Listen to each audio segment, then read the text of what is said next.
The NFL draft is officially 3 days away, and we are back with mock draft mania. Here we go. Brace yourself for the ultimate Carolina Panthers experience. Welcome to Two Growls, One Roar, the podcast that hits harder than a Luke Kuechly tackle. We're diving deep into the heart of Panther Nation, bringing you unrivaled passion, insider takes, and pure gridiron fire. From Wilmington to the cosmos, this is your home for the fiercest football talk east or west of Charlotte. Welcome in, folks, to another edition of the Two Growls, One Roar podcast. This is your host, Carolina Dad. Appreciate you guys tuning in. As always, we are almost done with Mock Draft Mania. And for those of you that have missed the madness, we are going to get you guys up to speed. Now, the graphics that I was creating were so large that I had to simplify things. So we've moved the previous mock drafts into an Excel spreadsheet, which is in the presentation, but we unfortunately are not going to click through every single one. Not to mention, that's just a bunch of slides for me to present to you guys. But we are going to go back and look. For those that are new to this, what I decided to do at the very last minute is 7 mock drafts in 7 days. I haven't officially laid out the terms of picking a different player each time, but that's kind of where I'm at. Now, today we're going 5 rounds, and I got to tell you, I'm starting to run out of ideas, to be honest. Like picking different players and where they fall based off of where the picks sit, it's tough. So going into the final 2 days of this mock draft madness mania that I put myself through, I don't know that I'll be able to do that. We may have some repeats in here, and that's okay, because we're here to give you a robust mock draft of, well, some needs for the Carolina Panthers. I have to tell you, one of the things I notice is safety seems to be a position if the Panthers want, and they want an impactful player, they need to get them early. Same thing with edge, although actually edge, I'd say the first 2 rounds, you have some wiggle room there. Defensive front, same thing. Running backs, plenty of those available if the Carolina Panthers need them. But I'm going to stop rambling. We are going to get into the mock draft. Of course, if you guys are here, please hit that subscribe button, or if you're listening wherever you get your podcast, you can follow on there. Without further ado, again, folks, the way we do this, 1 round per day is when we started, and then we add an additional round on top of it. We are here at day 5, which means it's 5 rounds. A lot of draft picks to go through. That's another reason I slimmed down on the graphics again, just to make sure you guys don't have to click through everything. Let's get this thing queued up for you guys so you can see a recap. Now let's take off the scrolling banner on my side. Give me 1 second. All right, perfect. Scrolling banner is removed. You can see the recap of every single day. So first day, Ted McMillan. We didn't trade. Second day, Jahad Campbell, Jaden Higgins, Princely, Uman Malin. Guys know I'm terrible at pronouncing that. We did have a trade back with the Arizona Cardinals. You can see the compensation there, 16 and 47. Day number 3, mock 3. Linebacker, Jalen Walker, outside linebacker, that is. Luther Burden, Carson Schlesinger, TJ Sanders, one of my favorite mocks. And the mock draft from yesterday, Donovan Hazaruka, man, I hope I say that one right too. Jalen Noel, Alfred Collins, Ozzy Trapilo, Oluwafemi Aladejo. If I say that one slow, not bad. Billy Bowman Jr. and Demetrius Knight Jr., 2 juniors back to back. We did have a trade scenario.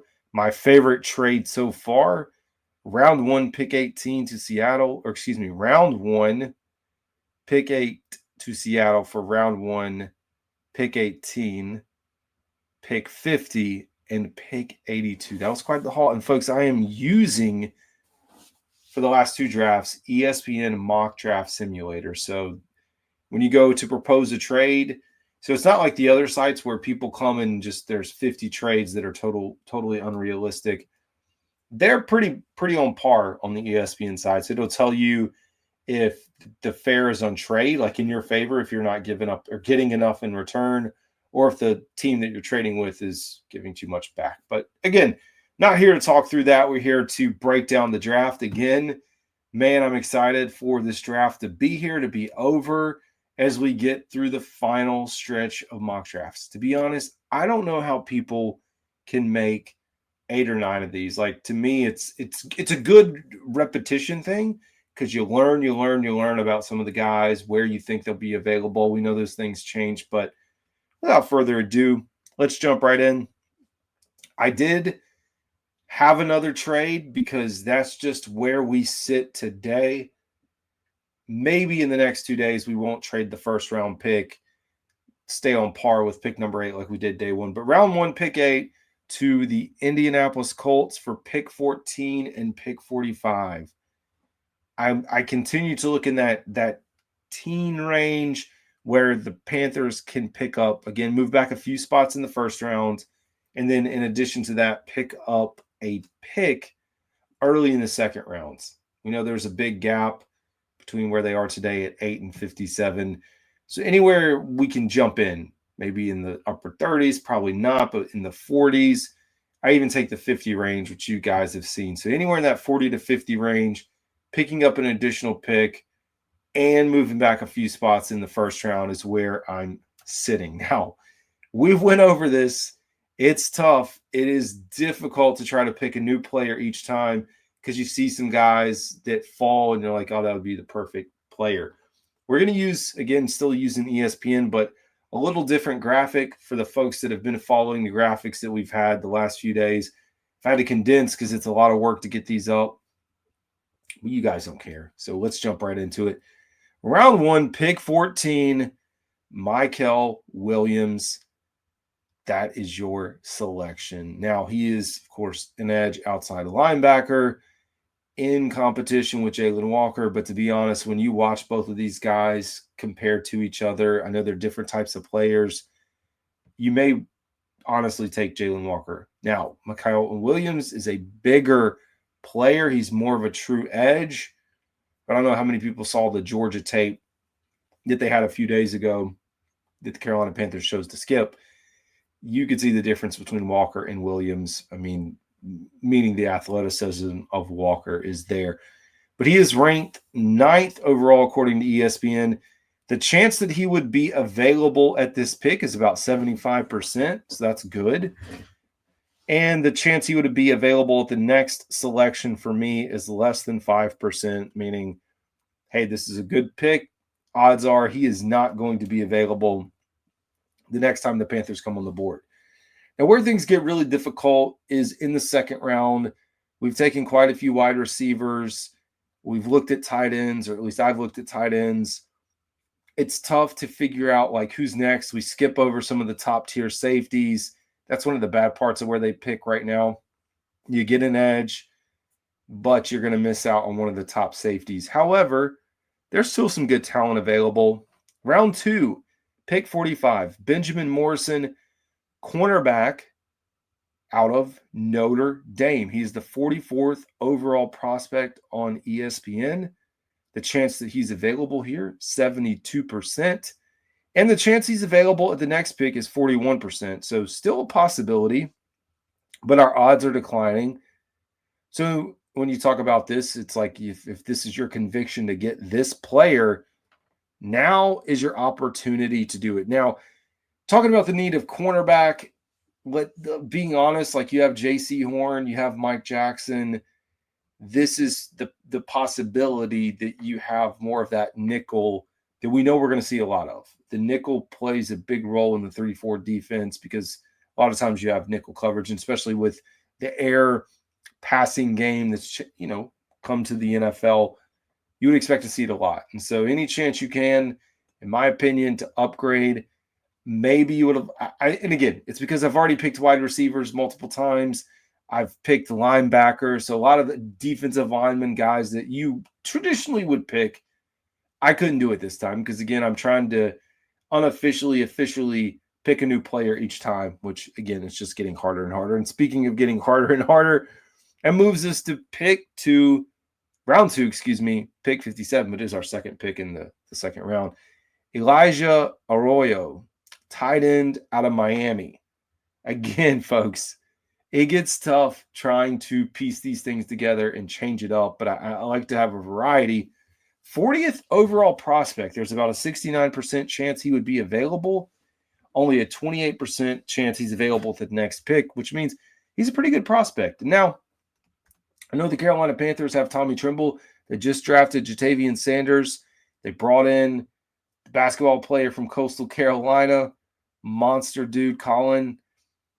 I still think the Panthers want to do something with tight end or playmakers. Again, personally, if we're being honest, like we would really be talking wide receiver here if this was true. Maybe the last day of this mock draft will be my final mock, and like we'll play it true to the cards of how it should be. But as I deviate, try to give you guys different options, different availability, this is what we got. Picking new players each time. So the Panthers get themselves, it's not Tyler Warren or the guy out of Michigan. It's not that top-end talent, but it's still good. And I still think there's room to improve on the offensive side of the ball. All right, round 3, pick 74, Joshua Farmer. He's a really good player out of Florida State. Defensive tackle, made sense to scoop him up as we continue to focus on improving the defense for the Carolina Panthers. The chance that he would be available at this pick is about 55%. Yeah, good chance. He's a 63rd overall prospect on ESPN. That he's going to get scooped up before 74, but there's still a decent chance. Odds of him being available at the next selection, nope. Not really a chance at all. There's only a 6%. Again, defensively, focusing on how we can continue to improve that defensive front, giving the Panthers a strong rotation. I like this. Now, the next pick I got to tell you, dude, like, let's be real, this mock itself, because we're so far into this 5th mock, it's very tough, man. Putting me in tough positions and picking players. This particular pick, I don't know how fans are going to feel about it, but I did it. So round 4, pick 114. So you're getting late into the 4th round, or you're in the 4th round. You're getting late into the draft. Cam Skattebo. Remember, this is day 3. Pick 114. He's ranked 62nd overall, according to ESPN. Now, where does the value of him lie? I like Omarion Hampton. You guys know that. Ashton Genty. Judkins. There's quite a few backs that are much better. So are those guys going to go first? And does he fall? That's always a chance. Chance he's available at this pick, 71%. Chance he's available at the next pick is about 50%. So he could hang on the board. Had a fantastic year this past season. I got to see him in the playoffs. Dude is good. And I don't want to say like this player is like this player or that, but it would be a nice addition. You think about the future of the position at running back, Chuba Hubbard, who's going to be another year older after this year. And again, I'm not pushing him away by any means. Rico Dowdle, who's on a 1-year contract. Hopefully you get a healthy Jonathan Brooks. Like, that's all we can do is fingers crossed that we're going to get a healthy version of him next year. Not this year, but the next year. So the ability to bring in somebody to have, because, Dave Canales is going to like his backs, where there's 2 to 3 that you can help carry the load, and having a guy who's at least having a year of experience, screen game, pass game, all those things that he can do. I'm a big fan of that. Now, it's late in the draft at this point. Now, it is really late now. We're talking round 5, and the Panthers haven't picked up a safety. They haven't picked up a linebacker. They haven't picked up a wide receiver. Folks, I understand, like, you got to go watch the other mocks and understand, like, we know that's where we're going to lean. But round 5, pick 140, we have a safety out of Virginia, Jonas Sanker. Chance he's available is about 47%. Chance he's available at the next pick, 43%. This is just addressing a need. Panthers need a safety. They need safety depth. They may be high on Damani Richardson, but at least in this case, we're going to go ahead and make sure we get an additional safety on the roster to help our defense. We didn't get a receiver yet, but we sure did at round 5, pick 146, where we have the small framed but very athletic Tez Johnson. Very small when it comes to his weight, but he is a football player. He's a good football player. Ranked 128 overall prospect, getting him at 146, so right in the ballpark. Chances he's available, about 47. Chance he would be available at the next pick, 36%. I like Tez. Again, this is not anything crazy, but you're getting Bryce Young a tight end. You're getting him another receiver. And hopefully this is a receiver that can develop. This is all about development and getting guys that can grow alongside Bryce Young and this offense. Like, that is really the theme. It's tough. Like, it is very tough trying to sort through all of this. I cannot kid you. So we close out this draft, at least this 5-round mock draft, with round 5, pick 163, Sebastian Castro, another safety. I continue to say safety, edge, linebacker. If the Panthers wanted to double dip, they probably want to double dip on the front end at edge, but double dipping at safety. I mean, you need at least 5-ish. You have 3 on the roster. I mean, you could live with 4, but 4 to 5. Maybe something's going to happen in free agency after the draft. We will see.